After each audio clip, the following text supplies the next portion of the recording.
That's the end of history moment within the critique of work politics.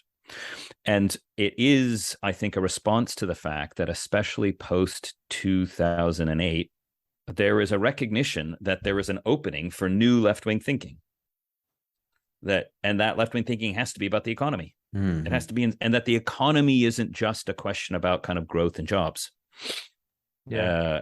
And I was myself a kind of, not a fully automated luxury communist, but I couldn't see anything particularly wrong with the post-work view. I thought, yeah, this is what the left is for. And it always has been, because, horrible industrial jobs were also shitty jobs too.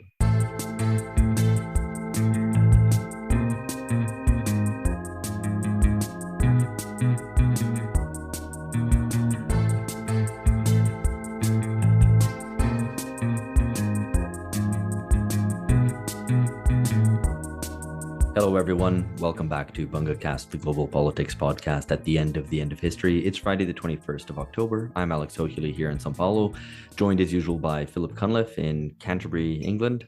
Hello. Actually, I am not in Canterbury. Today I am broadcasting from London. So wow. From UCL, in fact. So. A decaying world capital in the throes of political chaos, as is George Hoare. Indeed. Yeah, but I'm not in the imperialist center of UCL. I'm in Free Walthamstow. You can see a big mural. You're now entering Free Walthamstow as you. The People's Republic of Walthamstow. That sounds fucking dreadful. I'm in the northeast. Well, one thing I know about Walthamstow is that there was this Twitter account, Discarded Mattresses of Walthamstow, which just took photos of discarded mattresses around the borough. George probably left a few of those. No comment. I didn't even know about this account. It sounds missed out. You did. I think you missed the moment. And our guest today, once again, Alex Gourevitch, who is associate professor of political science at Brown University. I'm sure you'll know him if you're regular listeners to the podcast. How's it going, Alex? And where are you calling us from? I'm doing great. I'm here in the actual People's Republic of Cambridge, Massachusetts. We are in fact a Commonwealth out here. This is a city in a Commonwealth, the Commonwealth of Massachusetts, no less. We have no mattresses on our streets, though. We have, things that college students leave, like Xbox consoles and whatever. Wealthy college students, I'm guessing. Exactly. Lots of wealthy college students, leaving Xbox consoles and last year's, Samsung Galaxy or something. Well, I guess the association of mattresses with university towns would be something entirely different. That'd be the kind of carrying a mattress through the campus. Actually, I say that, but I'm wrong. There are a lot of futons on the street corners come May. One finds a lot of futons out there on the street, I have to say. Anyone wants to scavenge, that's where you need to go, I guess, listeners. So anyway, today we are here to discuss Alex's article in the latest edition of Catalyst, the summer 22 edition, Post-Work Socialism. And just to set this out, the article starts from the notion that post-work socialism claims to emancipate us from the need to work by removing economic compulsion and cultural pressure, which all sounds pretty nice.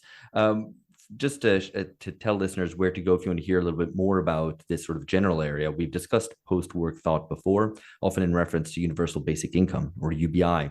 So listeners can check out our discussion with Aaron Bastani on his fully automated luxury communism, which came out back in May 2019. That's episode 72. Episodes which we've done with Anton Yeager, such as episode 88. And listeners might also want to check out an episode we've done on automation with Aaron Beninav, someone who actually Alex cites quite a bit in the article and might come on to talking about the relationship between Alex's proposal, Alex's critique, and what Aaron discusses in terms of in relation to automation. That's episode 149, but you don't need to memorize all these numbers. They're all linked in the show notes below. Alex's main claim, and I'm just saying this to set this up, but Alex will have plenty of time to elaborate on this, is that post-work utopias all presuppose the very labor they claim to free us from. Okay, so Alex, before we actually get into the details of your critique and the argument that you advance, I think it's probably worth setting out who are post-work socialists. How do they distinguish themselves from advocates of universal basic income, which themselves can be divided into left and right-wing versions? So can you maybe paint us a picture of what the different camps are around here? Yeah, it's a good question. So post-work socialists, really it's kind of post-work socialism. It's a tendency of thinking that isn't kind of reducible just to a few important people, although I'm happy to name who they are. But it's also a kind of pattern of thought that you see in left-wing journalism, left-wing commentary, where the idea is the free society is a society in which nobody's forced to work, and in which not only nobody's kind of forced to work by economic need, but where there's no social pressure to work, no special social value put on working or on doing one's share or contributing one's abilities. It's a society of free time, leisure, and play. At its most distinctive, that's what it sounds like. I think and they will sometimes run their genealogy all the way back to Paul Lafargue, who was Marx's son-in-law and wrote a famous pamphlet called The Right to be Lazy, and then trace their ideas forward. Sometimes they'll mention Bertrand Russell and In Praise of Idleness, famous essay he wrote, Keynes's letter, Economic Possibilities for Our Grandchildren, James Boggs and the stuff he wrote on about automation and the retreat from work. The kind of, he's, in a way, I think he's one of the most important because he sets off the post-war kind of conversation about the post-war growth being linked to increasing productivity and therefore automation, and therefore a retreat from the classic workerist goal of controlling production. And that may be the only real possibility. He's actually, I think, much more complex and equivocal than this, but he's sometimes appealed to. And then they draw this sort of argument up through Mario Tronti and the operaistas in Italy. And you can kind of keep going in that genealogy, and that's the sort of retrospective history that's sometimes written. Andre Gortz, also an important figure.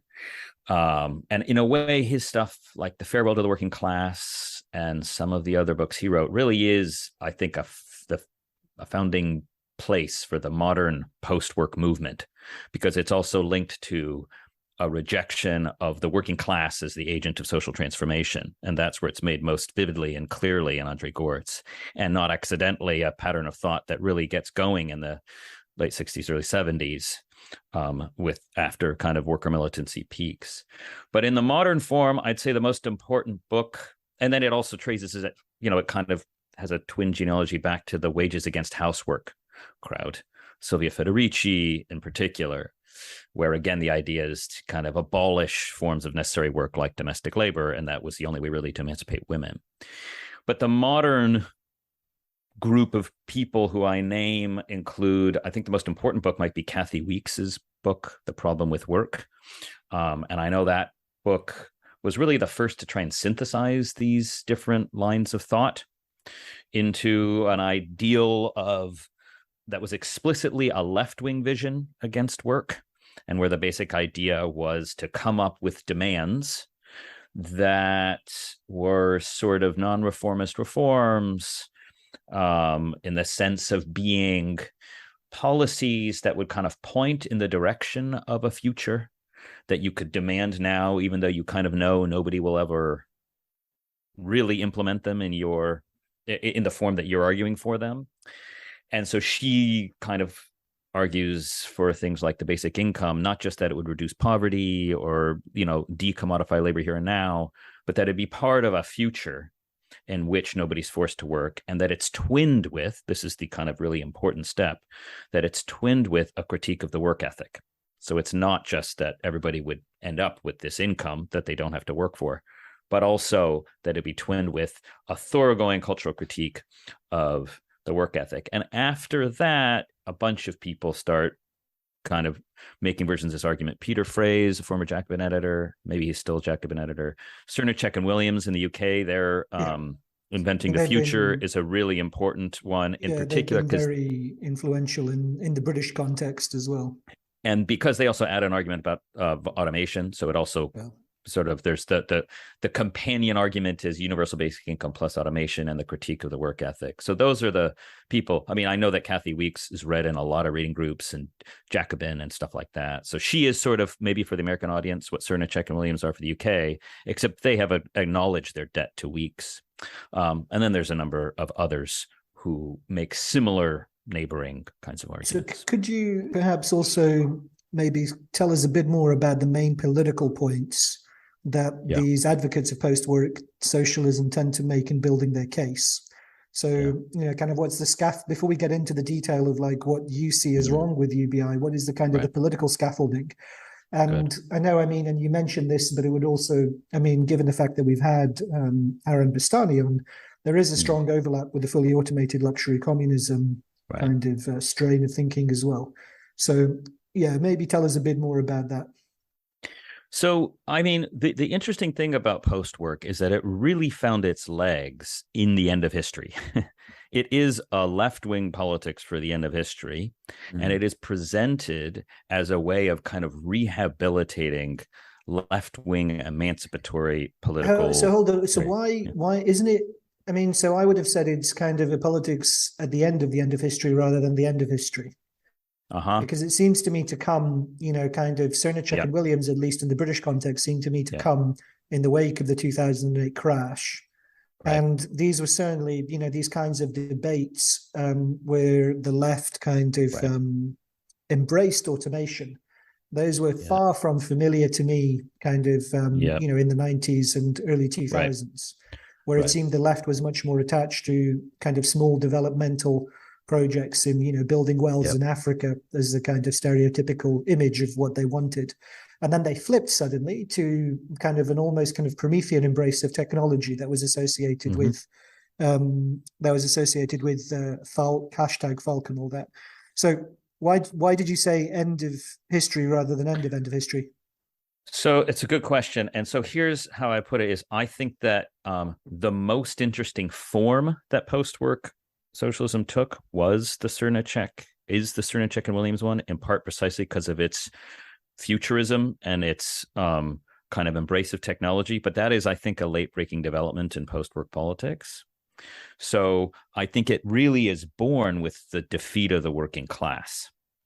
And so the critique of work as the kind of moral and ideological foundation of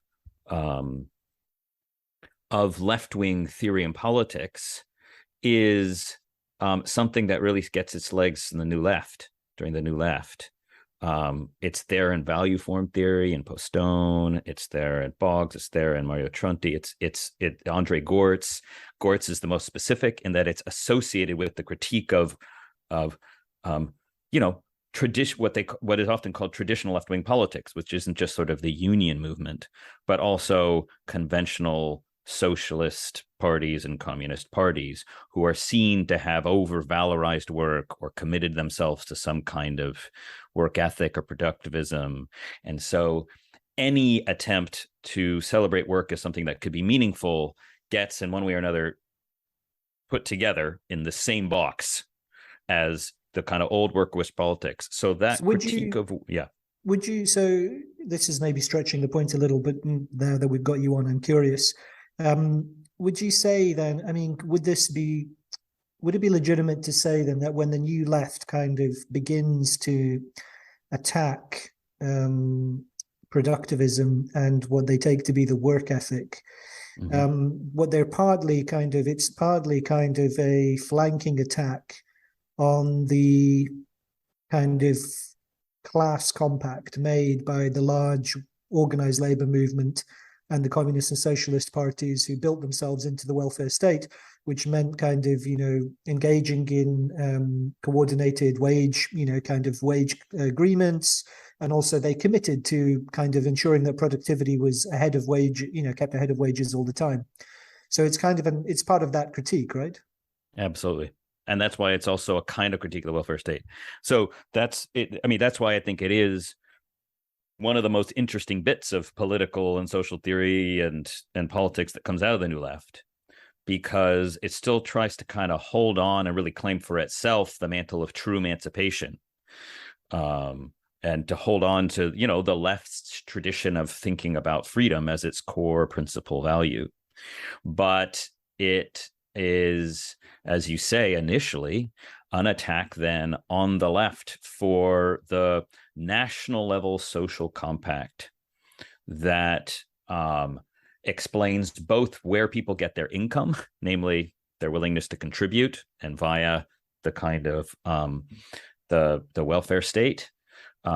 So it implicitly acknowledges that even the in-kind benefits of the welfare state, which seem to be work, not conditional on work, are somehow premised on the background class compact that grounds the welfare state, which is basically unions and socialists and left-wing parties delivering workers to the workplace to engage in a certain amount of production in exchange for wages and benefits sort of keeping pace with productivity, which is why it's all rooted in a productivity agreement. So that it's the kind of breaking up of that is expressed in the first iteration of the kind of critique of work, anti-work politics. I think that's fair. Yeah. I know Alex H wanted to come in here. Yeah, I mean, I think it absolutely is a reflection of that within the context of the left, but I guess its appeal, not just in the post-war, post-1960s new left, but specifically today in the 2000s, 2010s especially, seems to be a sort of an ideological reflection of the fact that production is either not visible or only visible in the form of bullshit jobs. So it's very easy to sort of dispense with, right? So it's a reflection. This is the point you make in the piece, isn't it, Alex? Yeah. Like it's connected to globalization. I just wanted to add, though, like in terms of its appeal, though, and this builds on the point that I made before, I was quite blindsided by some of these debates because, the left seemed to have abandoned, like I say, any commitment to dramatic, ambitious, systemic transformation. And then suddenly, this came out of nowhere. The kind of commitment to the, kind of the almost a fetishization of technological change. Again, kind of a celebration of the force of the tremendous potential of the forces of production and their expansion, and a vision of superabundance. And I remember being very, like I say, it took, because I felt like I was one of, kind of me and a few others were the few kind of people I'd ever met on the left who shared those similar ideas. And then suddenly out of nowhere, you had this explosion of these similar kinds of ideas. And it only developed in time that I kind of worked out my differences with these people who had initially seemed like they were very close to where I came from. So this takes us to a kind of a connecting question then. So we want to, we talked about whether it's the end of history they emerge in or the end of history. We also, what is the kind of political packaging that comes with it? And I guess that's, segues into the question of why is it popular now specifically? Yeah, it's a good question. So I should say that this is one thing that I really like about Cernicek and Williams' version, Inventing the Future, is precisely the bits that surprised you, and that they are what's new, because they point out that they are presenting their vision of a future of synthetic freedom, as they call it, which is a universal basic income, but also extensive automation, as part of their critique of the left itself. So the first chapter of their book is a critique of left folk politics, which is everything we'd come to know from the 90s and early 2000s. Random anti-globalization protesters kind of traipsing across the world, but, as you say, digging wells in Africa, localism, diversity, hybridity, suspicion about the future. I mean, it's an endless series, concatenation of kind of identities and little minor acts of resistance whose only unifying thought is, a retreat from large-scale mass politics and a retreat from the future and from many of the conventional things that used to draw people to left-wing politics, including some vision of a abundant and emancipated future. So they take the stuff that I was talking about before, that I think originates in the kind of new left era, but they do alter it. And I think that part of their appeal does lie. That's the end of history moment within the critique of work politics. And it is, I think, a response to the fact that especially post 2008, there is a recognition that there is an opening for new left-wing thinking. That left-wing thinking has to be about the economy. It has to be, and that the economy isn't just a question about kind of growth and jobs. and I was myself a kind of, not a fully automated luxury communist, but I couldn't see anything particularly wrong with the post-work view. I thought, yeah, this is what the left is for. And it always has been, because, horrible industrial jobs were also shitty jobs too, although they were necessary in a certain way. And so it seemed to me that they had kind of cracked open and renewed and made present for a new generation where you couldn't just red bait people away from these ideas. I think they made that available. No, I think I remember this when the book came out. I think it was 2015. Certainly, like being it was quite an exciting, interesting book, right? I mean, the boldness, the excitement, the kind of bright red cover with all of the kind of the slogans on it. I think, though, in retrospect, it was probably a lot more appealing before Brexit than it is now. I mean, don't want to reduce everything down to Brexit, but certainly but there were things to reduce. Not sure I follow that one, George. Yeah, I mean, because I guess in retrospect, it is a bit clearer what's missing from this from this vision. And at the time, it probably should have been clearer, and I'm sure many people pointed it out. But it becomes very clear that it is meaningful labor. It is the working class. You have all of these proposals put forward, and they all seem like, oh, do you want some money? Yes. Do you want to have all the stuff you don't want to do automated? Yeah, sure. Why not? But obviously, the questions of of political power, of what it would mean to have a free association of producers, all of this sort of stuff is is not. I mean, they're not disingenuous in like presenting the history of socialism as not including this, but certainly it's it serves their purposes to say, well, actually, we want to trace a lineage which is trying to emancipate us from work rather than to claim it, to organize it, to control it, make it meaningful. And I think, I do think it is connected. So you make the point, Alex, in the piece that globalization is a precondition for the popularity of post-work socialism. So you have a new division of labor in whereby there is simply less, there is less kind of necessary work that happens in industrialized countries, or the or the West at least, but also that it's simply less visible. It's less meaningful and important because there aren't kind of distributional struggles between capital and labor the way there were in the past. And so I think there is, George is a bit maybe George is being a bit shy. I think the connection to Brexit is real, because it turned out, kind of the problem on the left was the unwillingness to account for the political agency of the working class during the Brexit crisis. So I want to move on to the next point about getting onto the actual core of the argument and the kind of the flip that you do on the post-work socialists. But is there anything else to mention as you think is why post-work socialism has become popular now specifically? I think that I think there's more to say, but I think it will be easier to understand it if I go through the argument of the piece first, because I think the purpose of the piece is to show some of the internal contradictions of the view. And once they come to view, I think they'll kind of seem obvious.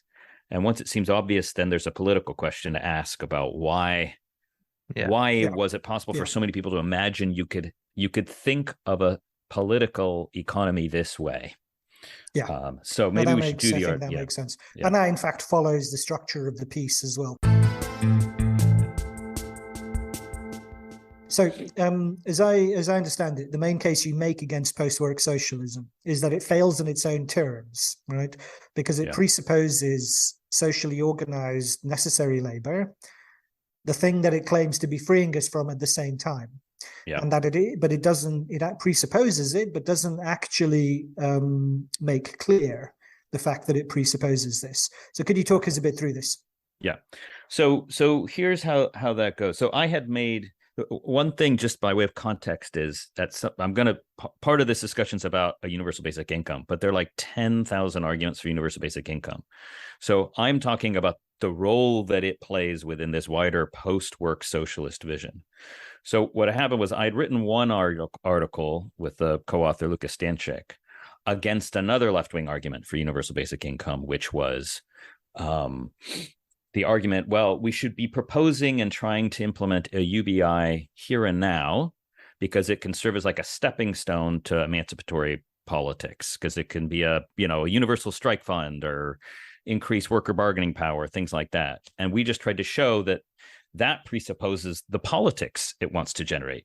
You could, because a left-wing version of the UBI could only be implemented if you already have a mass democratic organization of workers with their own party who can expropriate the capital and impose the discipline on capitalists. So it can't be a stepping stone because it presupposes politics. But then people have said to us, fine, that's true, but there's really this other line of argument, which is not that it's a stepping stone, but we should create a vision for the left of what the left's really for. That's a really independent political vision from just full employment Democratic Party or labor welfare statism. And that's the appeal of this. And I think it's worth noting the appeal of post-work socialism. So they say, no, the point is we're going to paint a picture. We're going to develop this vision because that will then help motivate or help ground the attempt to organize workers for the politics that you say is necessary. And I thought that's a good argument on its own terms. And it's true. I think whatever else one thinks, it's got to be true that the left has to have its own independent political vision that it presents and articulates. And so here the argument was the one that we started the show with, which is, okay, so the left's for freedom, and it's for freedom in the sense that it wants to emancipate people from being forced to work and to provide them with a new freedom instead, which is the freedom of free time to live your life as you please.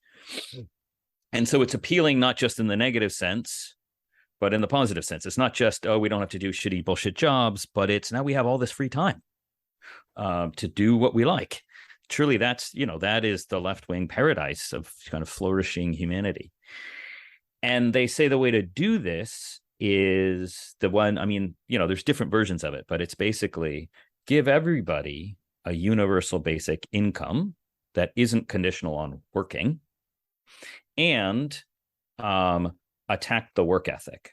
And the reason they have to go together, and it's the critique of the work ethic that's an integral part of the post-work vision that's different from other arguments for a universal basic income, because they say, even if everyone could meet their basic needs without having to work by just using the UBI, if we were a kind of society with any kind of work ethic that put any pressure on people to be productive and develop their talents and contribute, then the social pressure would still be too much. And we would still be forced to use our free time unfreely, in a sense. We wouldn't really be free to just explore ourselves and solve our, face the basic questions of existence, on our own terms. And so I actually found this pretty compelling view. But the more I thought about it, the more it seemed to me to hit this contradiction, which Phil just pointed to, which is that for a UBI to be emancipatory, it has to be that you can use the income to buy all the basic goods that you need to survive, right? It can't actually emancipate people if you can't use it to buy stuff. But that means that there have to be goods available to buy with your UBI in this post-work socialist world. And not just any goods, it has to be all the basic goods, right? It can't be like yachts, watches, and tennis balls. It's got to be food, clothing, housing, whatever it is that counts in that pool, medical care. So that means that not only goods, but certain goods, and it can't be just today, it's, every week, every month. There also has to be production of the raw materials in the industry so that those goods are available in the future. So what it means is that for the universal basic income to function, as the post-work theorists say, there have to be all these goods available. For those goods to be available, a whole bunch of production already has to have taken place, which means the UBI can't emancipate us from work in the way that the post-work socialists say, because it means that somebody somewhere has to be doing work to produce the goods that you're buying. And if they didn't do that work, then your UBI would not be even a way of surviving because you couldn't use it to buy stuff. So you would then be forced to work. So either a whole bunch of people are doing work as a necessary condition for everyone enjoying and being able to use their UBI not to work, or the UBI is useless, in which case you're forced to work. So you could say it might be true that a universal basic income work is like individually unconditional, but it is collectively conditional. For everyone to be able to use their UBI, it's conditional on some group of people doing necessary work somewhere, and on society organizing that work to make sure it's getting done in the basic goods sectors. It's very compellingly made in the piece, and you've summarized it well there. Alex, I think that, I mean, I obviously find that compelling as well.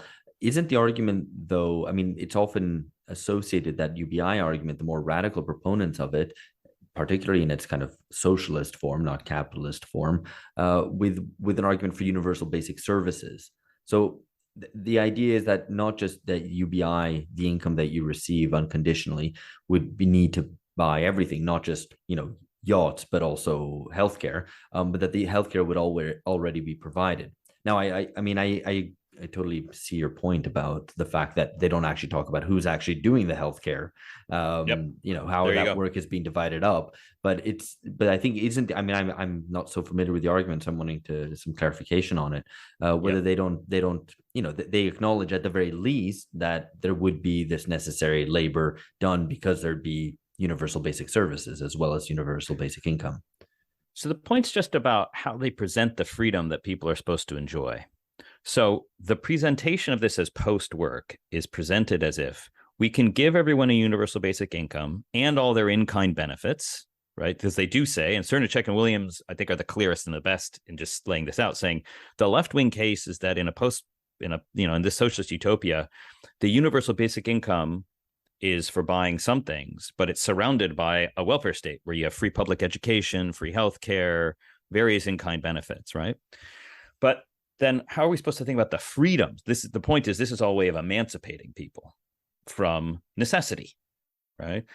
And so if that's the case, then it's emancipating people from necessity, they say, in the sense of it's not necessary that anyone work because everyone gets everything they need, which is the basic income plus all those in-kind services, without having to work. But the services point only makes vivid the problem, which is those goods are only available to people if someone's doing that work, right? I mean, healthcare is a great example. You can't provide people with healthcare if there are no doctors, nurses, and everybody else involved in the complex activity of providing healthcare. So it means, one way of putting it is the freedom is presented as if we give everybody these benefits, not conditional on them working, and then we remain indifferent about what they do with their freedom. But but they can't be. We can't be indifferent for them to be free in that way, right? It must be the case that actually huge amounts of people are doing some labor in the basic sectors, however that's defined. So right? why not automate it away then? Good. So the automation question is usually one that's brought up, and I think that the problem with it is that I think automation is a very valuable partial solution to the problem of how to organize labor in a future free society, but it isn't the answer. And I think it's not the answer for a number of different reasons. One is there are some kinds of work that can't be automated,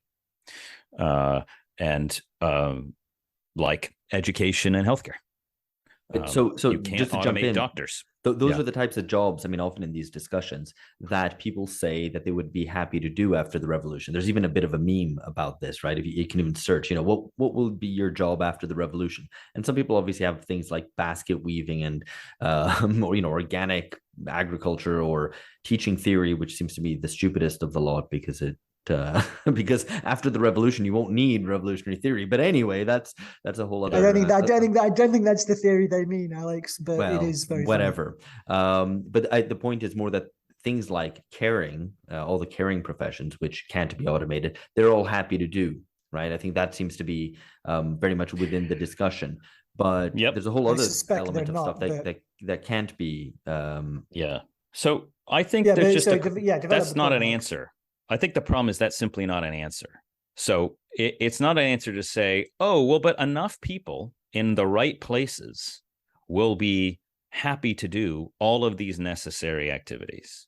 I don't think that's not an answer given how they describe this post-work socialist utopia, and for a number of reasons. First of all, if they've been successful in their cultural warfare against the work ethic, you have to remember that the alternative source of work effort, which is our public culture, is precisely the thing that they've attacked, right? So if you're removing any economic compulsion, which is in principle, I think, a very worthy thing to do, then you have to ask yourself, why would enough people be willing to do the particular things that have to be done if they're not economically compelled? And the only answer would have to be because of a public commitment to doing it, a work ethic. There would have to be a socialist work ethic. But they've attacked that idea. The whole point of post-work socialism is to say, we're going to remove all social sanction from that. So why would then people suddenly spontaneously not just be willing to do what they happen to want to do that day, or happen to commit maybe for a little bit of time to doing it, but commit themselves to doing what's necessary? And so the point is that the problem of necessary labor is, I think, prior to the question of the distribution of the goods that labor produces, or at least the means by which we distribute what labor is produced has to be consistent with how we organize production. And the claim that people will be happy to do these things, I think, is just not plausible. And it's not plausible for multiple. There's like a lot of reasons. One is so that's one point there. The cultural pressure. They don't have a work ethic to fall back on because they've explicitly cast against that. I have a sidebar on socialist work ethic. Maybe we'll come back to it. But but you can still, and even notwithstanding the things that some things can't be automated, the post-work socialist could still say, okay, fine, but there are so many things that could be automated. That it's still kind of a horn of plenty. It's still kind of the cornucopia. And let me just tack something onto that. Which doesn't eliminate, which kind of still would be their comeback, presumably, right? And let me just tack on something to that, which is that they presumably they also think that there'd be whole swathes of the economy which would no longer exist, and so that it'd be work that doesn't need to be done. Not just things like marketing and your classic bullshit jobs, but even stuff that is actually produced in China, but it's a bunch of trinkets, which, in a kind of post-consumer society, you wouldn't be producing all those things. Yeah. So I think here's where there's the further problem. So the problem of necessary labor, is how I put it, is not just a question of how many things can machines do versus human beings, and to the degree that human beings have to do it, where are they going to come from?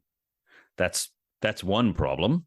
And I've said that they've kind of undermined any reason to think people will do it. But it's also a political question, right? It requires a collective political determination of need and a collective institutional arrangement that guarantees that labor will go to the places where labor needs to be done. So it's a political problem about how we define what needs are and then guarantee that enough labor goes to the right kinds of places. And if all you're proposing to people is we'll have a UBI and we'll critique the work ethic and we'll just leave it up to individual choices, there's no reason to think that political problem has even been recognized, let alone been giving some convincing institutional solution. And where I think that comes out most clearly is in the automation point itself, which is you can't automate automation. So they present the point as if, like, anytime someone has a preference, we'll introduce a machine to meet that need. But that is to me, that's a strangely neoliberal or market-based conception of need. The whole idea, I think, in socialism is that we can distinguish needs from other kinds of desires. And the only thing we'll ever be concerned to ensure that people do is the labor necessary to meet people's needs. And so you can't present automation. But needs themselves change and expand, as you indeed. So this is yet a further problem, which I haven't gotten to with their argument. But one is the work ethic problem. Another is you can't automate automation. You need to give a political account of the process by which we're going to decide what the needs are that help us identify what counts as necessary labor and then which things we might want to automate.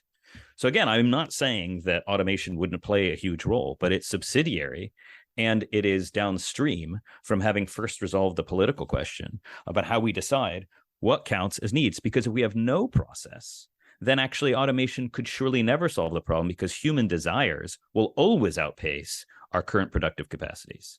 It's actually their view is, I think, a view of permanent scarcity rather than abundance, until they have, in fact, given us an account of how we identify and distinguish a need from preferences. And that's a political question. It's not a question of our technical capacities. And then I want to say something about the needs at some point, the expansion of needs thing, but yeah, we should stay on this point. Yeah, no, I mean, this thought came to me listening to you speak about it, that there seems to be an inherent tendency towards a certain primitivism, if that's not too strong a way to put it, within this, because there'd be a necessary reduction of what is necessary labor, of what is and what needs are, because they can't account for, a vision in which there are expanded needs, expanded desires, even, and that civilizational progress would in fact be very much the creation and resolution of those new needs. So this is why I again, the reason why I kind of like Cernicek and Williams is because they're unwilling to give up on their futurism and their sense of abundance, because one strand of post-workism does precisely that. It tends to be ecological or anarchist and localist, and sometimes those things go together, but it's basically, well, we can get post-work by just scaling down our needs. Our needs are artificially inflated by capitalism. That's why we work so much. That's productivism is just the other side of the artificial inflation of needs.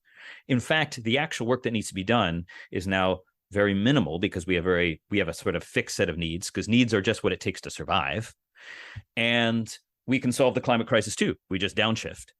And the what you call primitivist view is actually, there are kind of interesting weird versions of this, like Murray Bookchin had this kind of essay on Towards a Liberation Technology, which is a kind of high technology localism, which, it's sort of the replicator in every house kind of idea. And so, but that one allows for expanding needs and also redefining needs away from the consumption of material goods. That's another move sometimes people make, which is we just would have fewer needs for material goods. But those are just what they all have in common, I think, is a stagnant view of humanity. So it really is not a way of getting us out of the artificial inflation of human needs, because the development of human needs is as old as humanity and the development of productive powers. So I think in truth, the only way you could sustain a community based on a fixed and limited set of needs is if they never develop to their own abilities, because our needs expand as we develop our abilities. So it would be a stagnant society.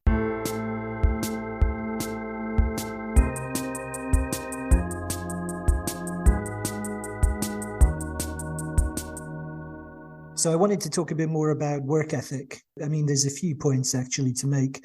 You touch in the article about how post-work socialism is associated with a specific sort of a normative view of work.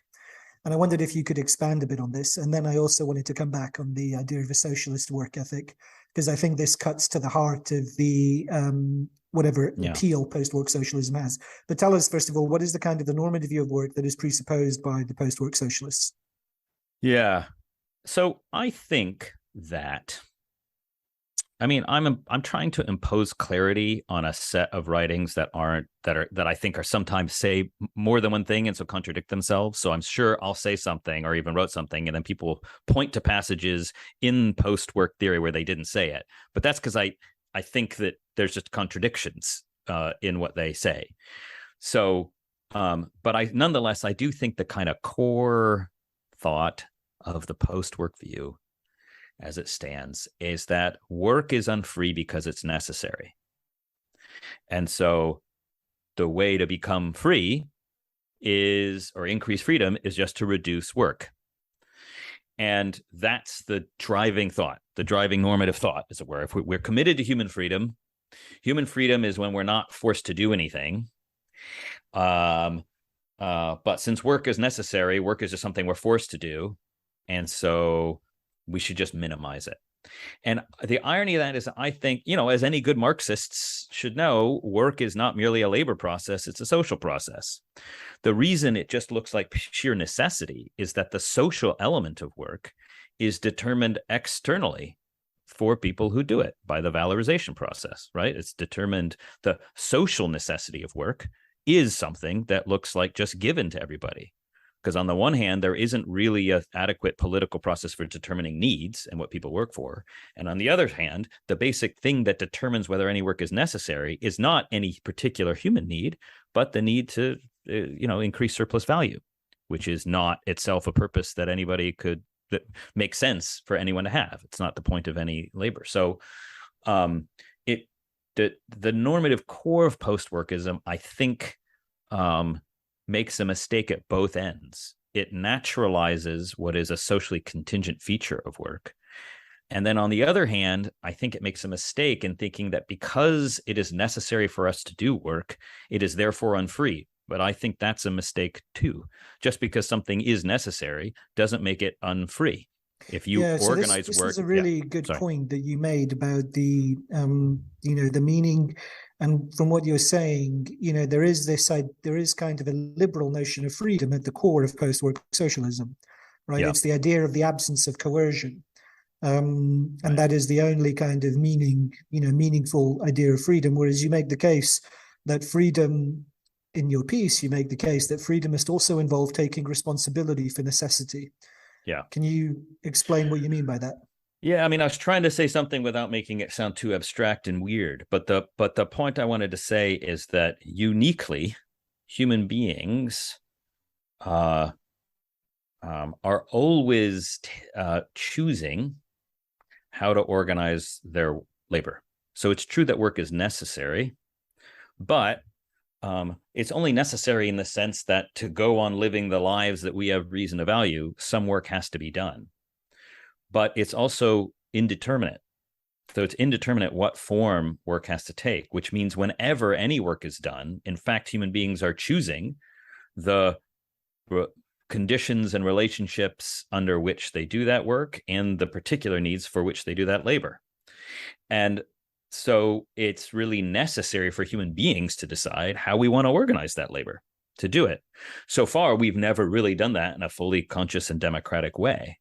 But I think the way to do what we're already doing, which is work under some social choice about what to produce and for whom and who's to do that producing. The only way to do that in the most natural way, or the way true to what we're doing, is to take responsibility for that choice, right? So is to make public decisions about what we think it is important enough for everybody to contribute their time and effort to. And in making that choice public through some democratic process, we then take responsibility for it. That's the real problem. Is right now, nobody is really responsible for, on the one hand, deciding what counts as a need, and on the other hand, who's going to do the labor and under what conditions. In sort of weird partial ways, we've taken that responsibility.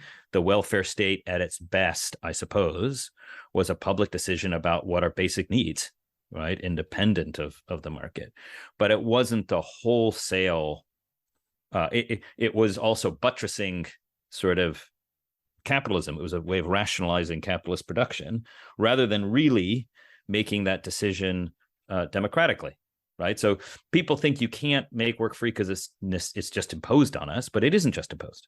It's indeterminate how we're going to do that. And so to recognize that we're always already making that choice just means taking responsibility for it and doing it in a collective and democratic way. And then I think when we do that, that means everybody has a reason to do their share. Right. When work is organized properly and fairly, then everybody has a reason to do their share. And there would be a work ethic that is work ethic that's consistent with human freedom. Namely, we've all made a choice about what counts as necessary labor. Everybody now has a reason to do their share. Yeah. So, I mean, that gets to this point as well, which you kind of bring back about the kind of the Marxian classical vision of right. Labor. Labor is no longer something which is freely chosen. Right. It becomes life's prime want, as Marx puts it. And I think that point is well made. But I wanted to talk a bit more about, this kind of idea of a work ethic. So I think that, there's a contemporary manifestation of a work ethic, right. Which has kind of cultural purchase. And I think will probably be familiar to our listeners.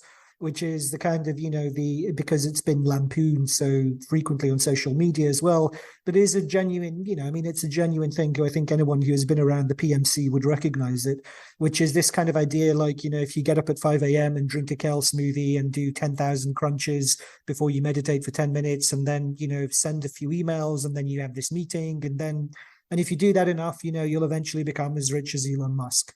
And then see the kind of the constant kind of articles about what CEOs do, how many ice baths they take and all of this stuff. So there's that kind of neo-Protestant work ethic, which is very culturally embedded at the moment.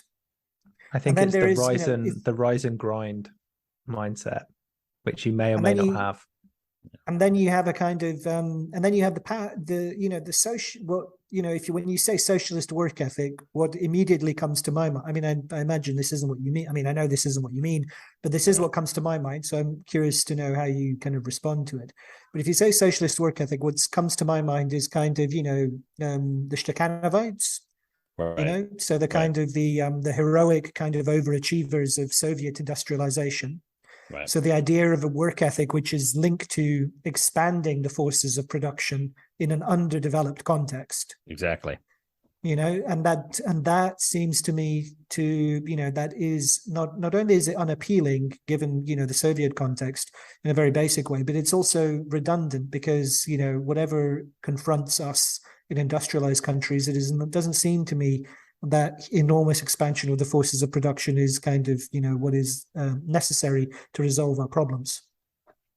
Exactly. No, so that's a good point. I mean, as a small sidebar to that, it's possible that the industrialized North owes it to the rest of the world to do a bit of Stakhanovite use, commitment to industrializing the global South.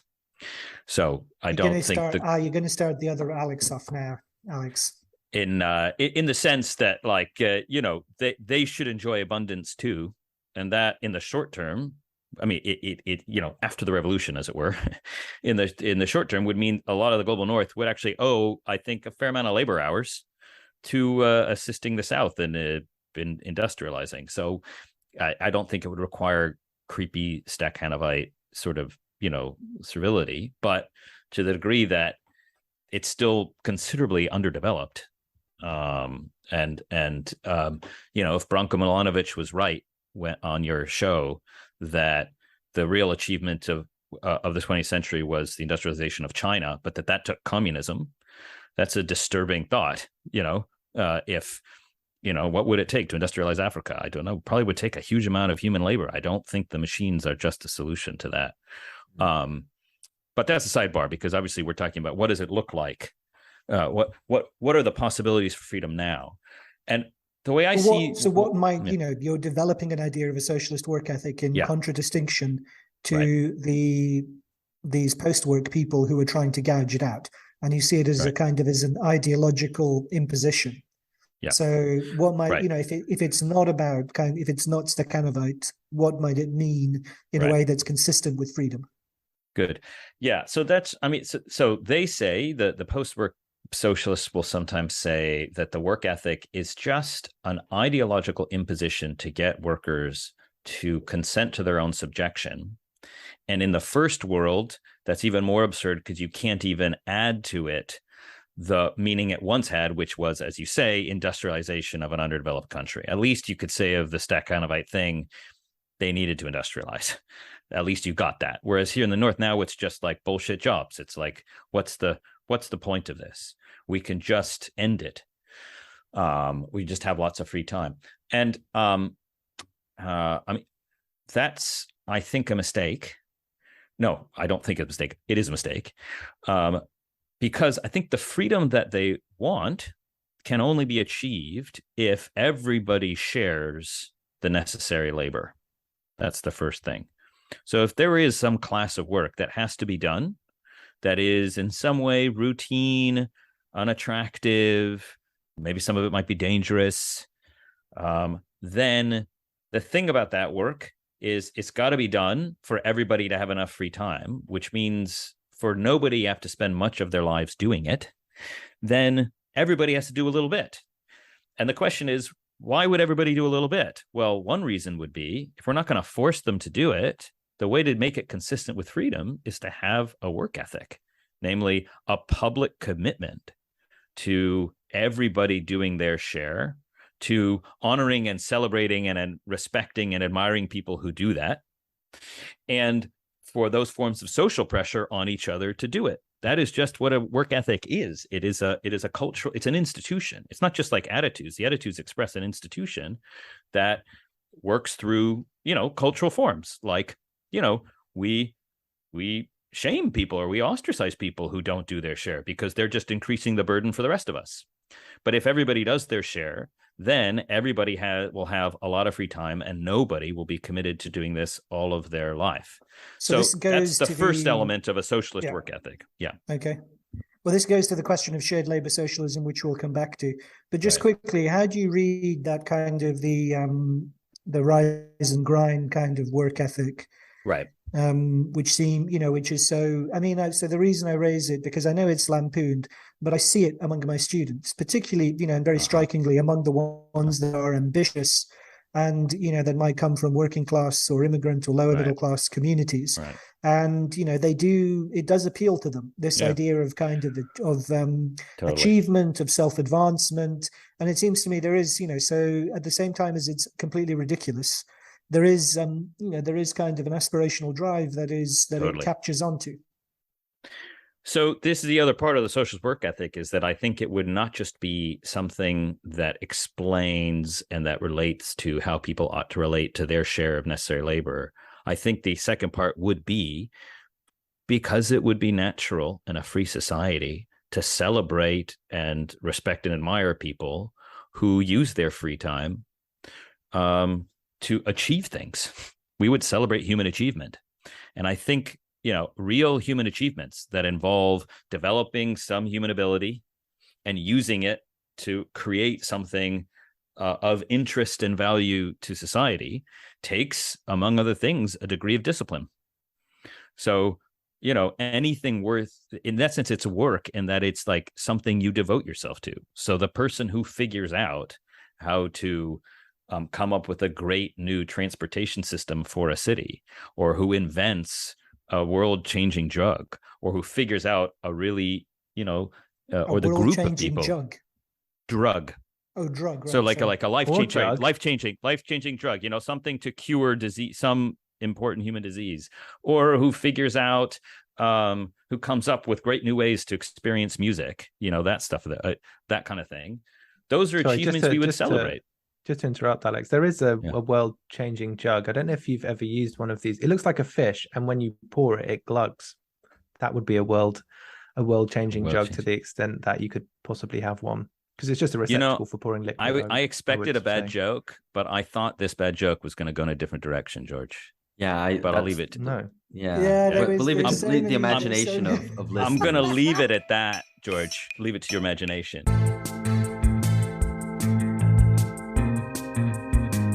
Okay, that's the end of this episode. If you've enjoyed it, why not drop BungaCast a 5-star review wherever you get your podcasts? And make sure you hit subscribe if you don't subscribe already. The second part of this episode is available for patrons only at patreon.com/BungaCast. In the episode, we discuss what's behind so-called bullshit jobs in the global north and the absence of jobs in the global south, whether shared labor socialism means communal living, and whether there'll be part-time voluntary mining after the revolution, or if we'll need some other way to organize production. Again, that's at patreon.com/BungaCast. Subscribers for $5 a month get access to, at the very least, 2 original paywalled episodes a month, which include our in-depth analyses of current affairs, bonus content, and our replies to listeners' questions and criticisms. Hope to see you there.